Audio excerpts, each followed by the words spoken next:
यहाँ पर सुशील सर, आपसे मेरा अगला सवाल, क्योंकि आज आईएमएफ की एक बड़ी बैठक होने वाली है और उसमें ये डिसाइड होगा कि आगे पाकिस्तान को जो वो बेल आउट पैकेज है उसको दिया जाए या नहीं दिया जाए।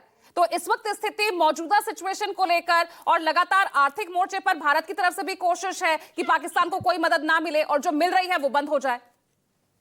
बिल्कुल आप सही कह रही हैं कि भारत ने जो है पाकिस्तान के खिलाफ मल्टी प्रोंग अप्रोच ले रखी है। एक इकोनॉमिक, डिप्लोमेटिक और नाउ मिलिट्री ऑप्शंस। तो जो इकोनॉमिक जो हमारी ऑप्शन है उसमें है कि हम पाकिस्तान को पूरी तरह से जो ये मदद मांगता फिर रहा है जगह जगह, particularly IMF, ADB, world bank. In fact world bank के अभी जो है गवर्नर जो है वो यहाँ इंडिया आए हुए हैं। अभी उनकी मीटिंग भी हुई है कल उनकी प्राइम मिनिस्टर से और फाइनेंस मिनिस्टर से। तो आज जैसा आपने कहा कि आज एग्जीक्यूटिव का उनकी उसकी बोर्ड की मीटिंग आईएमएफ की, और हमारे जो एग्जीक्यूटिव डायरेक्टर है मिस्टर परमेश्वरन, वो उसमें बोलने वाले हैं कि भारत सरकार का अपना ये है कि जो लोन मांग रहे हैं, लोन जो है वो देश को आईएमएफ देता है, डिफेंस के लिए नहीं देता, उनकी प्रोटेक्शन के लिए नहीं देता है। वो लोन जाता है उनके डेवलपमेंट के लिए। उसमें उन्होंने क्लाइमेट के लिए उन्होंने लोन मांगा है, पार्ट कंपोनेंट है उसका।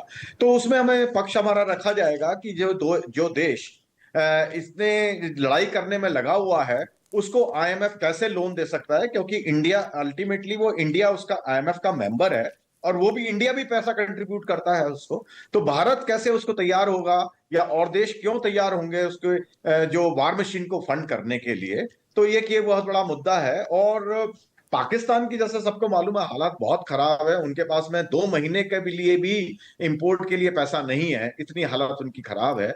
और उन्होंने अभी चाइना से भी रिक्वेस्ट की है कि $1.3 बिलियन का उनको एड पैकेज दिया जाए, उसको करेंसी स्वैप के लिए बोला है। और चाइना ने अभी तक कोई उसका जवाब नहीं दिया है। तो पाकिस्तान की जो इकोनॉमिक कंडीशन बहुत खराब है। और भारत पूरी कोशिश करेगा कि पूरी तरह से पाकिस्तान आइसोलेट हो जाए और इसको फंडिंग ना मिले, ताकि इसको जो है ये जो वार मशीन, इनकी जो सो कॉल्ड वार मशीन है, उसको पूरी तरह ग्राइंडिंग हॉल्ट पर आ जाए। और ये जो है ये जो हिमाकत करते हैं वो हिमाकत करनी कम बंद कर दें। कम तो कहना चाहिए, बंद तो नहीं करेंगे, इनकी आदत खराब है, क्योंकि इतने 40 साल से ये लोग लगे हुए हैं इसी काम में।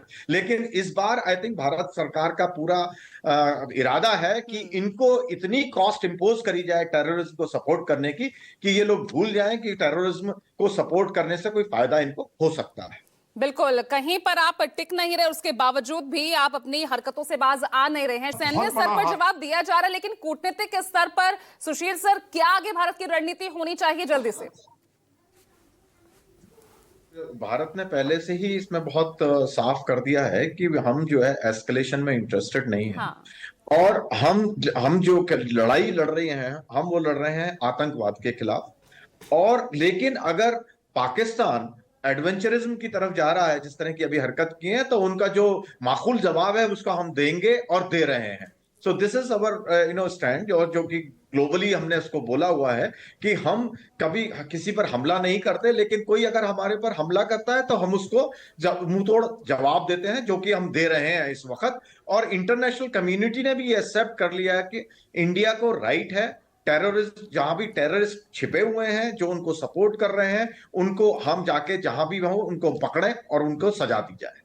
This is what in my view is the लेकिन सर, जब गवर्नमेंट ऑफ यूएस इंडिया। जैसा देश, जब वहां से कहा जाए कि भाई हम इस लड़ाई में नहीं पड़ेंगे, ये संघर्ष वहीं खत्म हो जाना चाहिए था, तब एक बात यह है कि यूएसए ने अपना, उन्होंने कहा कि भाई अंडर ट्रम्प जो है उनका पूरा क्लियर इंटरेस्ट है, ये है कि अगर यूएसए को कोई इंपैक्ट नहीं पड़ रहा तो उसमें जो है उन्होंने ये डिसाइड किया हम इंटरफियर नहीं करेंगे।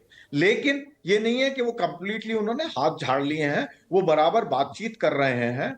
और जहां तक इसका सवाल है कि भाई भारत को अपनी लड़ाई तो भारत को अपने आप लड़नी पड़ेगी ना, कोई और तो नहीं आएगा हमारे लिए लड़ने के लिए। हम ये उम्मीद करें कि यूके या यूएसए आके हमारे बिहाफ पे लड़ेगा, वो तो पॉसिबल नहीं है ना। हम लड़ते